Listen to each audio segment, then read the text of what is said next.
तुळजापूर सारख्या तीर्थक्षेत्राला ड्रगचा अड्डा बनवून बदनाम केलं जात आहे. तर दुसरीकडे याच प्रकरणामध्ये पुजाऱ्यांची नावं आल्याने महाराष्ट्रात एकच खळबळ उडाली. या सर्व परिस्थितीवर बोलण्यासाठी तुळजाभवानी पुजारी मंडळाचे दोन्ही पुजारी मंडळाचे अध्यक्ष आपल्यासोबत आहेत. नेमकं काय हा विषय आहे, कोण त्याच्यामध्ये पुजारी आहेत, या पुजाऱ्यांचा मंदिराशी काही संबंध आहे का, या सर्व विषयावर आपण या पुजाऱ्यांशी बातचीत करणार आहोत. अध्यक्ष मला सांगा, या ड्रगचा विषय महाराष्ट्रामध्ये गाजतोय, ह्याच्यामध्ये जे पुजाऱ्यांची नावं आलेत, काय त्या पुजाऱ्यांचा मंदिराशी काय संबंध आहे, काय नेमकं मुद्दा आहे? एक लक्षात घ्या, तुळजापुरातील हे प्रकरण तिन्ही पुजारी मंडळानं तुळजापूरच्या आणि स्थानिक लोकांना हे उचलून या ठिकाणी हे ड्रग्जचं प्रकरण संपलं पाहिजे ही भूमिका घेतली. कारण या ठिकाणी तुळजापुरातला तरुण वर्ग भरकटत चाललेला आहे, व्यसनाधीन होत चाललेला आहे. म्हणून आम्ही जिल्ह्याचे पालकमंत्र्यांना भेटून SP साहेबांची DYSP साहेबांची बैठक घेऊन या ठिकाणी हे ड्रग्जचं प्रकरण तडीला न्यावं ह्या संदर्भात बैठक घेतली आणि पालकमंत्र्यांनी सुद्धा मनावर घेऊन पोलीस प्रशासनाला सांगितले की यामध्ये कुणालाही पाठीशी न घालता हे मुंबईचं लोण ग्रामीण भागात तीर्थक्षेत्रात येत असेल तर हे चुकीचं आहे, हे थांबलं पाहिजे अशी भूमिका घेतल्यानंतर या ठिकाणी कुठेतरी कारवाई होताना आम्हाला दिसून आली.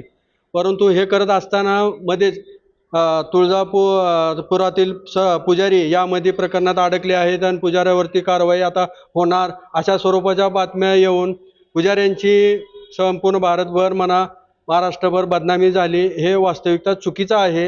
या ड्रग्ज प्रकरणात जे बी काय 35 आरोपी आहेत त्याच्यातील काय 7-8 जण पुजारी असतील, परंतु हे प्रत्यक्ष देवीची पूजा करतात का हा वेगळा भाग आहे. तुळजापूरमध्ये 4-4.5 हजार पुजारी वर्ग मोठ्या प्रमाणात आहे. जर एखाद्याने जर गुन्हा केला तर त्याच्या नावावरनं त्याच्यावर गुन्हा आपण सांगावा आणि त्याच्यावर कारवाई व्हावी. मुळात पुजारी मंडळाचीच भूमिका आहे की हे प्रकरण थांबलं पाहिजे. तर असं होत असताना पुजाऱ्याला जाणून बुजून ह्याच्यामध्ये अडकून पुजाऱ्यांची बदनामी करण्याचा काय हेतू आहे, कुणाचा आहे, ह्याच्या पाठीमागं कोण आहे हे बघितलं पाहिजे. आज 35 आरोपी यांच्यावर आरोप ठेवलेला आहे, गुन्हा दाखल झालेला आहे. त्यामध्ये जर 21 आरोपी फरार असतील तर पोलीस प्रशासनानं सुद्धा या प्रकरणाकडे गांभीर्यानं बघून कोणालाही ज्या पुजाऱ्यांची नावं ह्याच्यामध्ये समोर आले त्यांचा मंदिराशी थेट संबंध होता का, किंवा काय नेमकं त्यांचं स्टेटस होतं? यात सांगायचं म्हणजे ह्या 35 गुन्हेगारामध्ये जे पुजारी आहेत ते प्रत्यक्ष मंदिरामध्ये आहेत का, येतात का, हे मंदिर प्रशासनानं सुद्धा हे जाहीर केलं पाहिजे. आम्ही जिल्हाधिकारी आणि तहसीलदार साहेबांना भेटलो, ह्याच्यामध्ये मंदिर संस्थांची भूमिका काय आहे आणि कलेक्टर म्हणून मंदिर संस्थांचे अध्यक्ष म्हणून तुमची भूमिका काय आहे. तर त्यांनी सांगितले की पोलिसांमार्फत अजून हे तपास आहेत, आरोप सिद्ध झालेले नाहीत. मग आता काही जणांचे चुकीच्या पद्धतीने सुद्धा त्याच्यात नावं आलेले आहेत पुजाऱ्यांचे, ते भविष्यात कोर्टातून ते निर्दोष सुद्धा सुटतील. मग नंतर आमची झालेली बदनामी वापस येणार आहे का पुजाऱ्यांची? आज अनेक त्याच्यातले उद्योगपती आहेत, कोण गुत्तेदार आहेत, कोणाचे हॉटेल आहेत, कोणाचे लॉज आहेत. असे धंदेवाईक असताना तुम्ही ते बाजूला ठेवता आणि पुजारी ह्याच्यामध्ये दोषी आहेत, हे कितपत योग्य आहे? तर पुजाऱ्याला कुठेही बदनाम करू नका आमची विनंती आहे. आणि या प्रकरणात खरे जे कोणी दोषी असतील, आरोपीला कुठलीही जात नसती, पात नसती, आरोपीला तुम्ही अटक करा ना. आम्ही स्वतः सांगतो, आमचा पुजारी बी असेल, आमचा मुलगा असला तरी सुद्धा आम्ही सांगतोय की आमच्या मुलावर सुद्धा कारवाई करा. कारण आम्हाला हे संपवायचं आहे. तुळजापुरातली येणारी पिढी तुळजापूर ही बर्बाद होऊ नये, ह्याच्यातून व्यसनातून हे चांगले व्हावेत ही आमची भूमिका आहे. कुणालाही पाठीशी घालू नये पोलिसांना आणि ह्याच्यामध्ये जे कोणी दोषी असतील त्यांच्यावर कारवाई करावी. नक्कीच पाळीकर पुजारी मंडळाचे अध्यक्ष आपल्यासोबत आहेत. मला सांगा, तुम्ही या ड्रग्जचा विषय लावून धरला होता, पोलिसांना देखील भेटला होता आणि तुम्ही मागणी देखील केली होती. काय नेमकं आता या घटनेमध्ये होतं? असं झालंय की चोर सोडून संन्यासाला फाशी झाली आमच्या. हा प्रकरण पुजाऱ्याने उचलून शेवटी पुजाऱ्यानं सोडलं या मीडियाने. आज काल 2 दिवस मीडियाने असा आरोपी केलंय की आम्ही चोरच असं पुजारी म्हणजे दाखवलं गेलं. त्यांची श्रद्धा, भक्तांची श्रद्धा उडवून टाकली तुम्ही समजा मीडियावाल्यांनी. हे माझा आरोप आहे मीडियाला.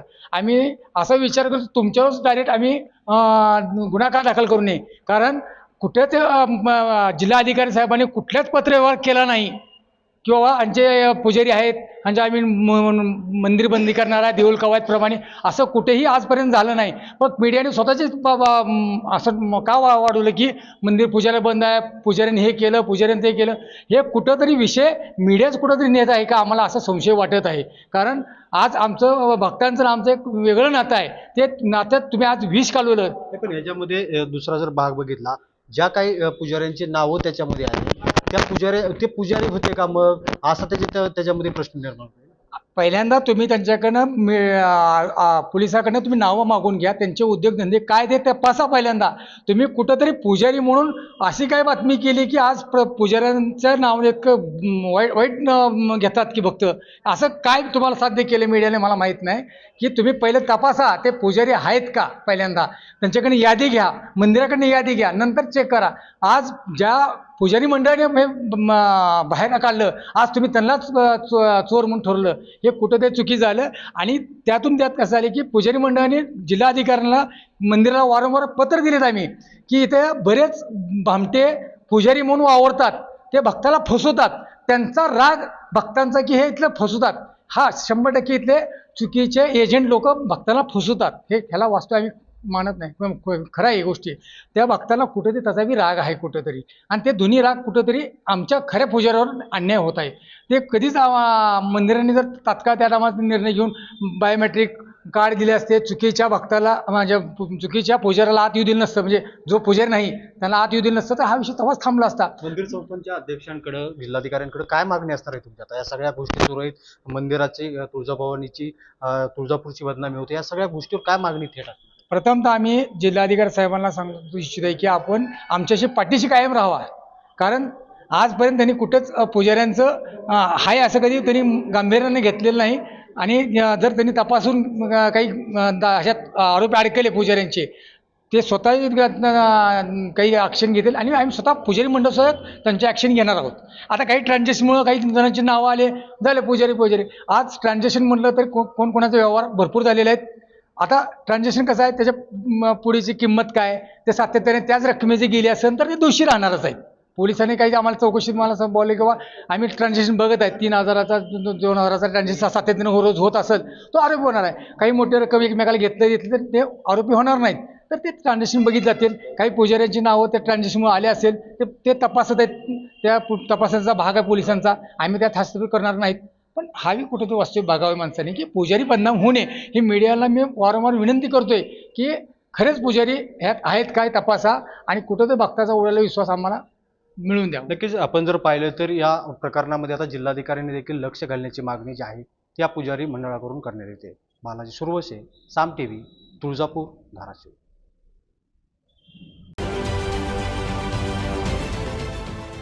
देश विदेशातील प्रत्येक घडामोडींचे लाईव्ह अपडेट मिळवण्यासाठी आता साम टीव्हीच्या सर्व सोशल मीडिया प्लॅटफॉर्मला लाईक, फॉलो आणि सबस्क्राईब करा.